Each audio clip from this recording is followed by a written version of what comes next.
오늘 우리가 함께 나눌 주제는 바로 치유와 건강입니다. 이 두 단어는 비슷해 보이지만 우리의 신앙 여정에서 매우 중요한 차이를 가집니다. 저는 오늘 단순히 병이 낫는 치유에 대해서만 이야기하려는 것이 아닙니다. 그보다 더 근본적이고 영속적인 가치를 지니는 건강에 대해 함께 깊이 묵상하고자 합니다. 수많은 그리스도인들이 하나님의 치유를 믿고 실제로 병 고침을 경험합니다. 그러나 안타깝게도 치유받은 상태를 계속 유지하지 못하는 경우를 종종 보게 됩니다. 예를 들어 유명한 치유 사역자가 큰 도시에서 집회를 열면 수많은 사람들이 앞으로 나아가 치유를 받고 간증을 합니다. 그들의 간증은 분명 사실일 것입니다. 하지만 6개월 뒤 그 사역자가 같은 도시에 다시 방문하면 놀랍게도 지난번에 치유받았던 사람들 중 상당수가 다시 치유받기 위해 앞으로 나오는 것을 발견하게 됩니다. 이것은 무엇을 의미할까요?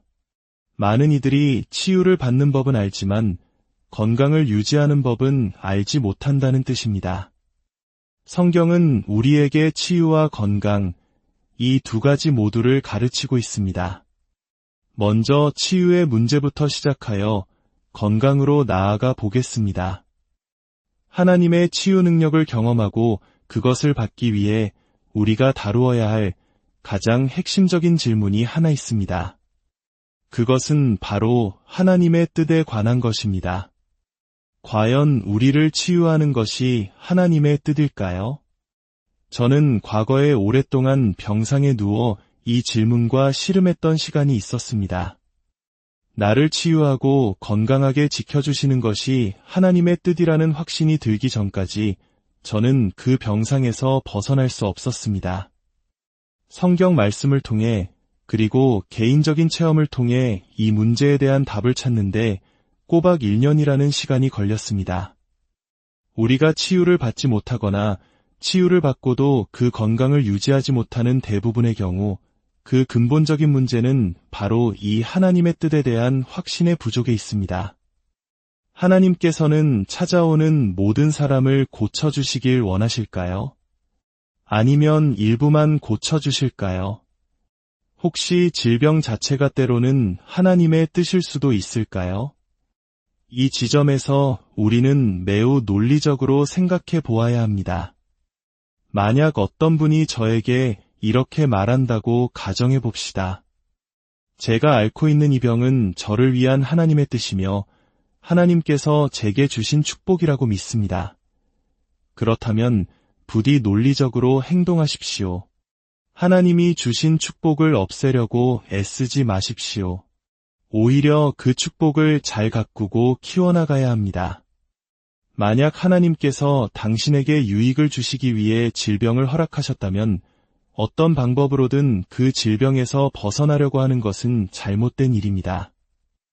심지어 병원에 찾아가서 당신의 삶을 향한 하나님의 뜻에 맞서 싸우는 일에 무고한 의사까지 끌어들여서는 안 될 것입니다. 보십시오. 우리는 논리적이어야 합니다. 하지만 많은 사람들이 교회 건물 안에만 들어오면 논리적인 사고를 멈추는 경향이 있습니다. 만약 당신이 아픈 것이 정말로 하나님의 뜻이라면 낫기 위해 노력하는 것은 죄가 될 수 있다는 사실을 분명히 알아야 합니다. 저는 하나님의 뜻이 그분의 말씀, 즉 성경에 계시되어 있다고 굳게 믿습니다. 성경은 하나님의 뜻을 아는 가장 위대하고 기초적인 원천입니다. 오늘 저는 성경 말씀을 통해 치유에 관한 하나님의 뜻이 어떻게 나타나는지 세 가지 측면에서 말씀드리고자 합니다. 첫째, 하나님의 본성을 통해 나타납니다. 둘째, 예수 그리스도의 사역을 통해 나타납니다. 그리고 셋째, 예수 그리스도의 대속을 통해 인봉되었습니다. 먼저 하나님의 본성에 대해 살펴보겠습니다. 출애굽기 15장을 보면 이스라엘 백성이 이집트에서 나와 광야를 지날 때의 사건이 기록되어 있습니다. 그들이 마라라는 곳에 이르렀지만 그곳에 물이 써서 마실 수가 없었습니다. 마라는 히브리어로 쓰다라는 뜻입니다. 백성들은 모세에게 원망하며 우리가 무엇을 마셔야 하느냐고 부르짖었습니다. 모세가 주님께 부르짖자 주님께서 그에게 한 나무를 보여주셨고 그 나뭇가지를 물에 던지니 쓴 무리단물로 변했습니다.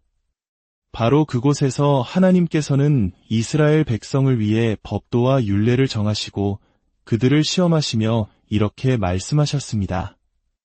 너희가 너희의 하나님 나 여호와의 말을 들어 순종하고 내가 보기에 의를 행하며 내 계명에 귀를 기울이며 내 모든 규례를 지키면 내가 애굽 사람에게 내린 모든 질병 중 하나도 너희에게 내리지 아니하리니 나는 너희를 치료하는 여호와임이라. 이 마지막 구절 나는 너희를 치료하는 여호와임이라에 주목해 봅시다.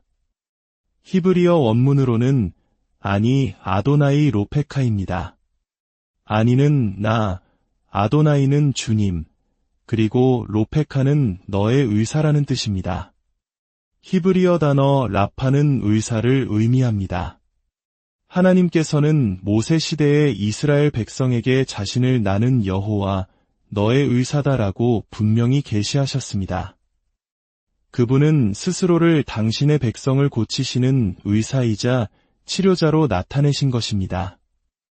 이 계시는 이스라엘 백성이 구해서 주어진 것이 아니라 하나님께서 그들이 받기를 원하셨기에 주어진 것이었습니다. 그것은 그들의 필요로부터 시작되었지만 본질적으로는 당신의 백성을 향한 하나님의 영원한 본성과 뜻의 계시였습니다. 나는 주 너의 의사야. 하나님께서는 특정한 조건들을 충족할 때 계속해서 그들의 의사가 되어주시겠다고 말씀하십니다.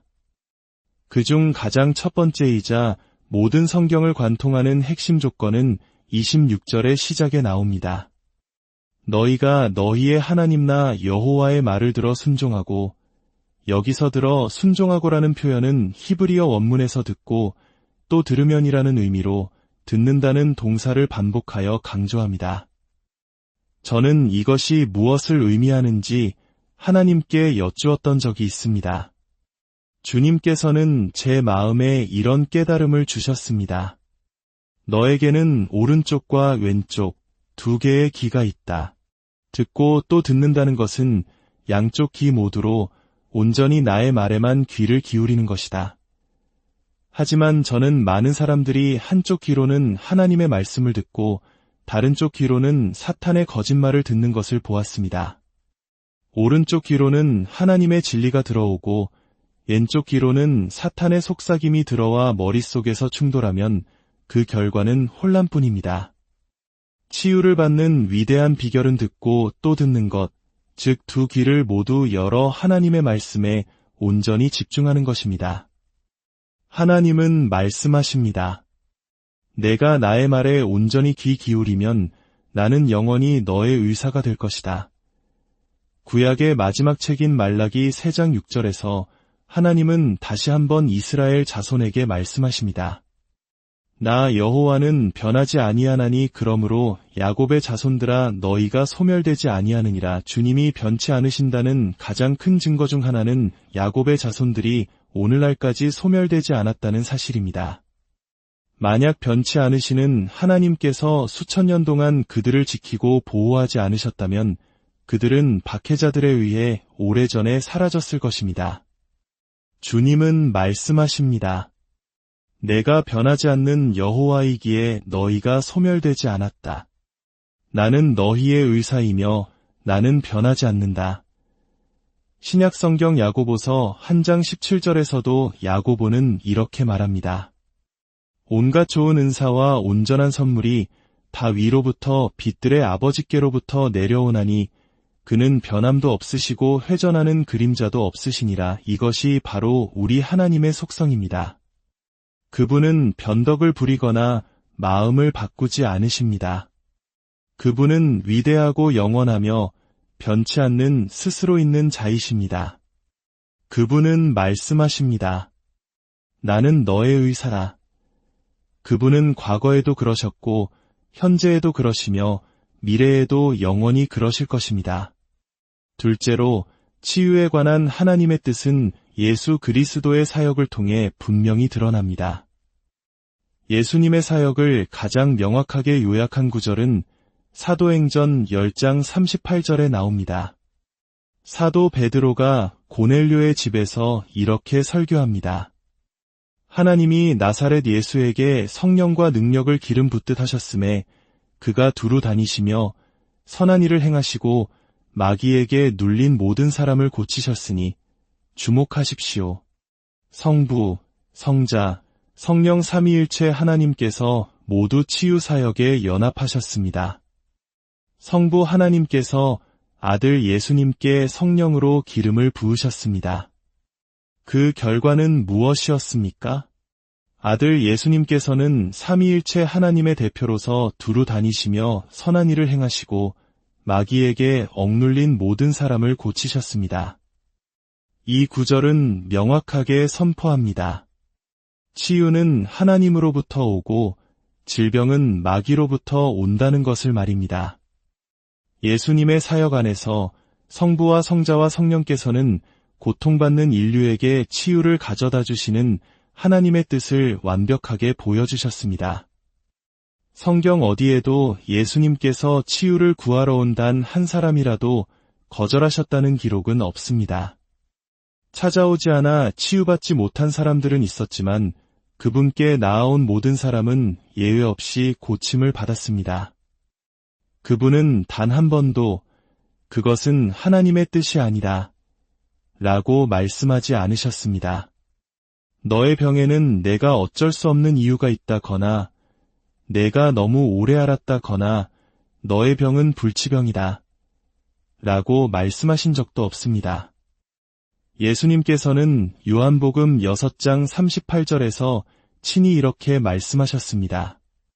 내가 하늘에서 내려온 것은 내 뜻을 행하려 함이 아니요 나를 보내신 이의 뜻을 행하려 함이니라. 또한 요한복음 14장 9절에서는 나를 본 자는 아버지를 보았거늘 이라고 말씀하셨습니다.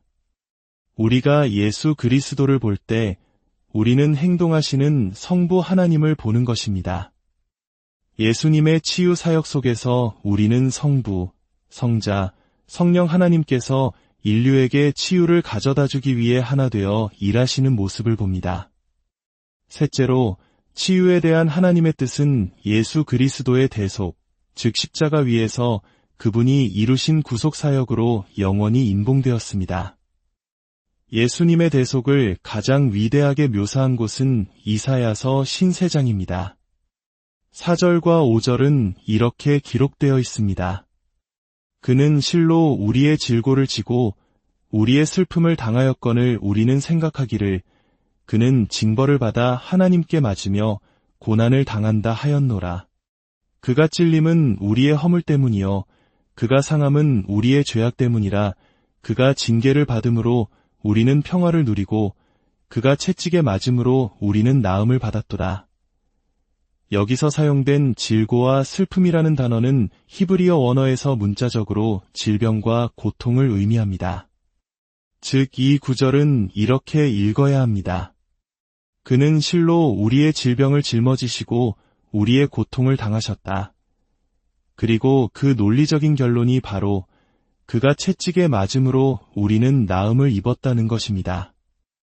예수님께서는 우리의 영적인 죄뿐만 아니라 육체적인 질병까지도 담당하셨습니다.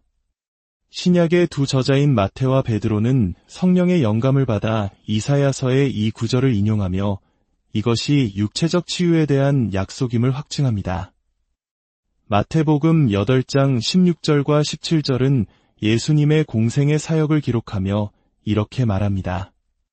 저물매 사람들이 귀신 들린 자를 많이 데리고 예수께 오거늘 예수께서 말씀으로 귀신들을 쫓아내시고 병든 자들을 다 고치시니 이는 선지자 이사야를 통하여 하신 말씀에 우리의 연약한 것을 친히 담당하시고 병을 짊어지셨도다 함을 이루려 하심이더라. 또한 베드로전서 2장 24절은 이렇게 증언합니다. 친히 나무에 달려 그 몸으로 우리 죄를 담당하셨으니 이는 우리로 죄에 대하여 죽고 의에 대하여 살게 하려 하심이라.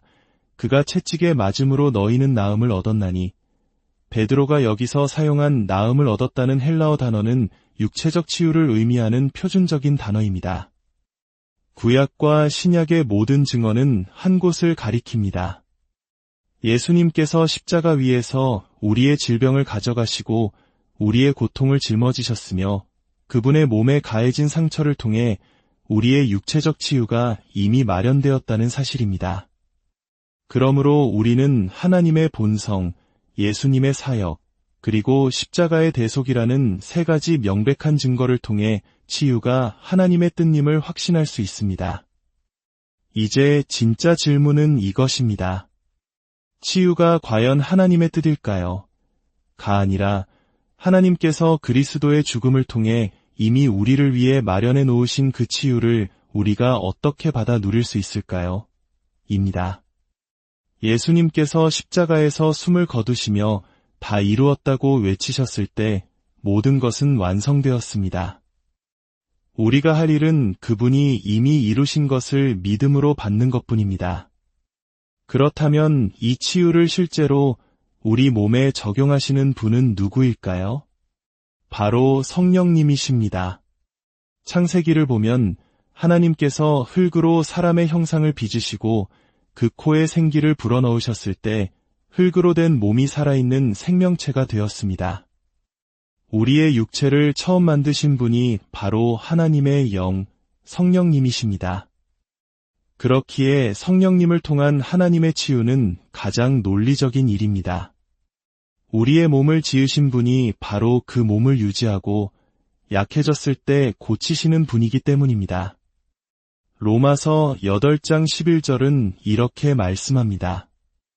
예수를 죽은 자 가운데서 살리신 이의 영이 너희 안에 거하시면 그리스도 예수를 죽은 자 가운데서 살리신 이가 너희 안에 거하시는 그의 영으로 말미암아 너희 죽을 몸도 살리시리라. 이 말씀의 의미는 이것입니다.